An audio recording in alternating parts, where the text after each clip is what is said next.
आज के एपिसोड की शुरुआत में अनुपमा मोटी बा से विनती करती है कि वो परी को माफ कर दे। वो कहती है कि बच्चे कभी कभी गलती कर देते हैं, लेकिन मोटी बा मानने के लिए तैयार नहीं होती और अनुपमा के संस्कारों पर सवाल उठाती है। मीता कहती है कि परी अच्छी बहू और अच्छी पत्नी नहीं है, इसलिए वो उसे वापस स्वीकार नहीं करेगी। राही बीच में बोलने की कोशिश करती है, लेकिन मोटी बा उसे चेतावनी देती है कि तुम अच्छी बेटी बनने के चक्कर में बुरी बहू मत बनना। अनुपमा राही को चुप रहने का इशारा करती है। परी रोते हुए मोटी बा से एक और मौका मांगती है। लीला भी मोटी बा से कहती है कि वो परी को माफ कर दे। पराग कहता है कि हमारे लिए हमारी इज्जत सबसे ज्यादा जरूरी है। आपकी बेटियों को हमने घर की बहू इसलिए नहीं बनाया कि ये हमें कहीं मुंह दिखाने के लायक ही ना छोड़े। मीता कहती है कि वो कभी नहीं चाहती कि परी वापस राजा की जिंदगी में आए। परी रोते हुए वहां से चली जाती है। अनुपमा कोठारी परिवार से कहती है कि इस मामले को शांति से हैंडल करे। बाबूजी भी माफी मांगते हैं। अनुपमा माही को देखती है, तभी मोटी बा साफ कहती है कि ये उनका पारिवारिक मसला है। इसी बीच माही दोनों परिवारों से बात करने की कोशिश करती है, लेकिन पराग माही और गौतम के रिश्ते को साफ मना कर देता है। माही पूछती है कि आपने तो मुझे बेटी कहा था, फिर ऐसा क्यों? ख्याति सवाल करती है कि तुम इस घर में जवाई से प्यार कैसे कर सकती हो? माही साफ कहती है कि गौतम इस घर के जवाई नहीं है। पराग कहता है कि क्या तुम चारों ने कसम खाई है कि हमें चैन से जीने नहीं दोगे? माही कहती है कि दो अकेले लोग साथ रहकर खुश क्यों नहीं रह सकते? गौतम जी बदल गए हैं। प्रेम कहता है कि ये तुम्हारी गलतफहमी है, लेकिन माही इनकार करती है। ख्याति पूछती है कि क्या तुम आर्यन को इतनी जल्दी भूल गई? माही कहती है कि मैं आर्यन को कभी नहीं भूल सकती, लेकिन मैं अकेली भी नहीं रह सकती। मीता शाह परिवार की बेइज्जती करती है और कहती है कि हमारी गलती है कि हम एक ही घर की तीन बेटियां यहाँ लेकर आए। वो कहती है कि परी ससुराल का सम्मान नहीं करती, राही हमेशा झगड़ती है और माही बेशर्म है। वो ईशानी को ब्लैकमेलर कहती है। मोटी बा साफ कहती है कि अब हमारी घर की बहुएं सिर्फ बहू बनकर रहेगी, वरना जैसे परी को मायके भेजा है वैसे बाकियों को भी भेज देंगे। अब हम इन्हें आजादी नहीं देंगे। पराग भी सहमत होता है। माही गौतम का बचाव करती है और कहती है कि अगर गौतम बुरा है तो मोटी बा ने उसे वापस क्यों बुलाया, और अगर वो अच्छा है तो वो उसे शादी क्यों नहीं कर सकती। मोटी बा गौतम से उसका फैसला पूछती है। गौतम हाथ जोड़कर मोटी बा से कहता है कि आपने मुझे घर परिवार में जगह देकर बहुत बड़ा एहसान किया है। मैं प्रार्थना का गुनाहगार हूँ, लेकिन मुझे इस बात की संतुष्टि है कि अब प्रार्थना खुश है और मेरे बच्चे को अंश जैसा बाप मिलेगा। वो कहता है कि मैं माही की बहुत इज्जत करता हूँ, क्योंकि उसने मुझे फिर से जीने की उम्मीद दी है।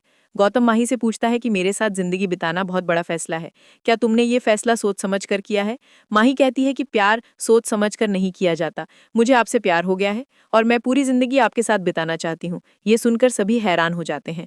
गौतम माही को अनुपमा के पास लेकर जाता है और दोनों अनुपमा के पैरों में गिरकर कहते हैं कि क्या आप हमें आशीर्वाद देंगी? माही कहती है कि आप माँ हैं, इसलिए हम आपसे आशीर्वाद मांग रहे हैं। प्लीज हमें आशीर्वाद दीजिए। अनुपमा हैरान होती है। वो गुस्से में कहती है कि क्या तुम पागल हो गई हो? क्या तुम भूल गई हो कि इसने क्या क्या किया है?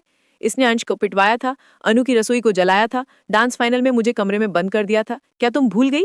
अनिल कहता है कि ये फ्रॉड है, हमारी कंपनी में भी फ्रॉड कर चुका है। अनुपमा माही को समझाने की कोशिश करती है तो माही कहती है कि हमें आपका भाषण नहीं, आपका आशीर्वाद चाहिए।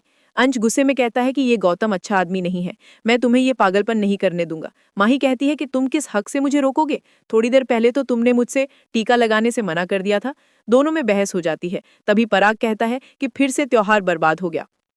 अनुपमा माही से कहती है कि ये तमाशा बंद करो। माही कहती है कि क्या आप मुझे खुश नहीं देखना चाहती? मुझे आज तक किसी का प्यार नहीं मिला, आपने भी मुझे कभी प्यार नहीं किया। क्या प्यार पर मेरा कोई हक नहीं है? मैं भी इंसान को परख सकती हूँ, हर इंसान बदल सकता है। गौतम जी भी बदल गए हैं। माही कहती है कि हम चाहे तो मंदिर में शादी कर सकते थे, लेकिन हम बड़ों के आशीर्वाद के साथ शादी करना चाहते हैं। हमें बगावत करने पर मजबूर मत कीजिए। अनुपमा हैरान होकर कहती है कि क्या तुम मुझे धमकी दे रही हो? माही कहती है कि आपने हमेशा राह की खुशी देखी है, आज मेरी खुशी के बारे में भी सोच लीजिए।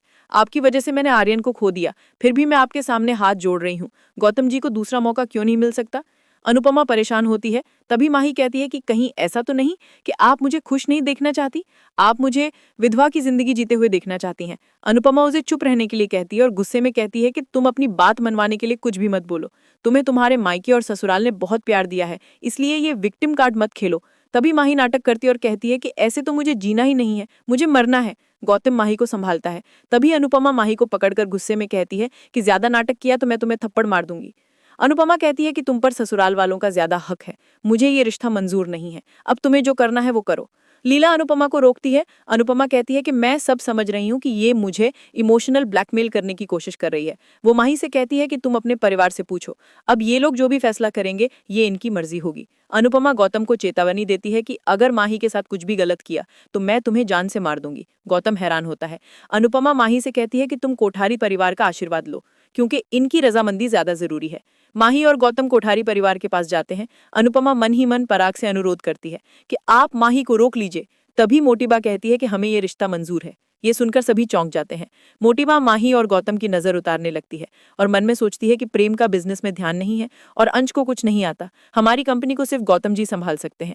माही किसी और से शादी करे, उससे अच्छा गौतम जी से शादी करना है।